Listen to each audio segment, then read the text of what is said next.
Hello. Patuloy tayong mag-solve ng mga circuit problems dito sa ating circuit analysis. At ito yon, solve natin to.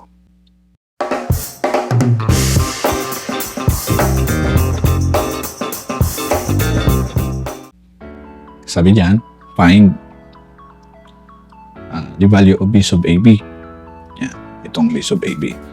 B sub AB. So ito actually ay ano yan? Voltage dependent source. So yung AB natin ay ito. Now, solve natin ito by using mesh current. Kaya naglagay na ako kaagad ng dalawang rito. Mesh current natin na clockwise direction. Ito yung I sub 1 at saka yung I sub 2. Okay, so solve natin yung value ng AB. For our solution, solution natin. So mag-mesh current loop tayo dyan. Kirchhoff's voltage law. Sa unang natin loop, para sa mesh, natin mesh. Current 1, I sub 1. So ito yung natin, negative 12. So ano yung unang natin na polarity, yun yung ilalagay natin. Punta dyan. Okay? So, diretsuhin ko na. Meron tayong 1 ohm. Okay, plus 1 ohm.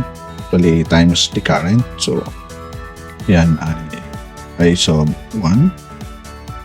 Tapos, yung voltage dependent natin. Negative. 0.5. B sub AB. Pagdating sa 3 ohms, dalawa yung mesh current natin dyan.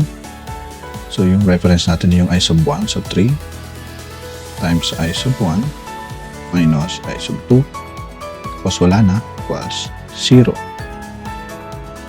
I-rearrange natin yung equation. Meron tayong I sub 1 dito at saka 3 I sub 1 dyan. So, 4 I sub 1. Yan. And then yung I sub 2 natin 3 times negative I sub 2. Yan ay negative 3 ay sub 2. Tapos, yung negative 0.5 B sub AB. Lipat natin sa kabila.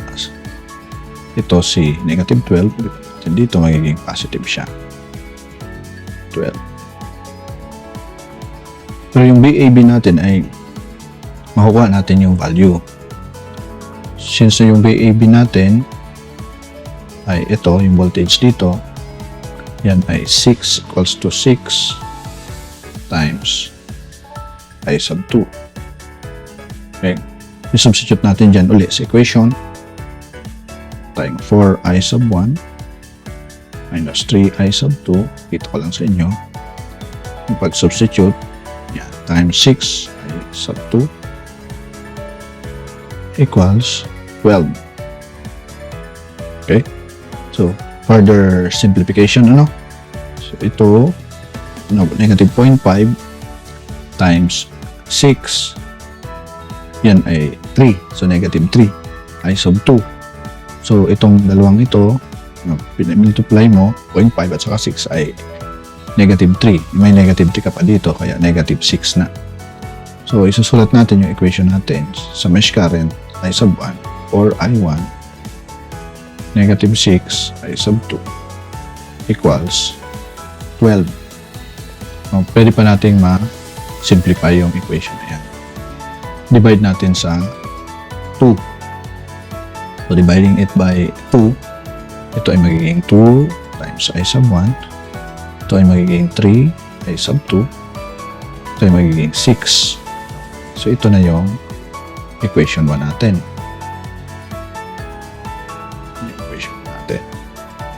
Tapos, another equation, yung mesh 2 naman. Yan, equation, mesh 2. At dito sa, natin, ito yon. Okay? So, sulat natin yung KVL dyan sa mesh na yan. Meron tayong 6 I sub 2. Pagdating sa 3, dalawa yung current yan, plus 3. Reference natin ay I sub 2. minus I sub 1 equals 0. Rearrange natin. Negative 3 I sub 1. Ito, 3 multiply dyan, 3i2. So, 3i2 siya plus 6i2, 9i2. So, meron tayong plus 9 I sub 2 equals 0. Okay. So, i-divide natin yan sa 3 lahat para ma-simplify. Ito magiging I sub 1 na lang. 9 divided by 3 is 3. I sub 2 equals 0. So, meron na tayong another equation. So, yung equation na yan ay pangalanan natin na equation 2. Okay, so meron kang dalawang equation, dalawang unknown, solving for I sub 2. Yung target natin yung I sub 2, substitution o kaya elimination. Pwede namang elimination na lang. So, equation 1 and 2 by elimination. Okay. So, by elimination, again, yung equation 1 natin, sulat natin dito. 2i sub 1 minus 3i sub 2 equals 6. Saka ito negative i sub 1 plus 3i sub 2 equals 0. So, yung i2 yung hinahanap natin, yung eliminate natin dito yung i sub 1. So, itong isang equation, i-multiply natin 2. Okay. So, yung result niya, okay,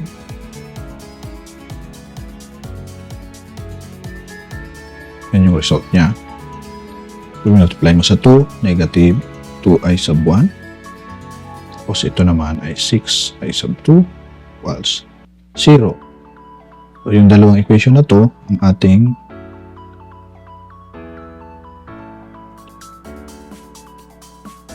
i-add. Let us add this equation to equation. Okay. Magkakaroon tayo ng sagot. Ganito, 2 plus negative 2, 0 na yan. 0. Negative 3 plus 6. Okay, for I2, yan ay positive 3, I sub 2. Tapos yung sa kabila naman, 6 and 0, yan ay 6. So ngayon, yung I2 ay makuha natin, I sub 2 is equals to 6 over 3, which is equals to 2 ampere. So may 2 ampere tayo dito. Yan. I2 natin is 2 ampere. Makuha natin yung B sub AB. So therefore, yung B sub AB natin is equals to 6 I sub 2. Substitute 6 times 2. So B sub AB is equals to 12 volts. So maliwanag yung sagutan natin. Yan yung hinahanap natin. So, thank you so much for watching this video.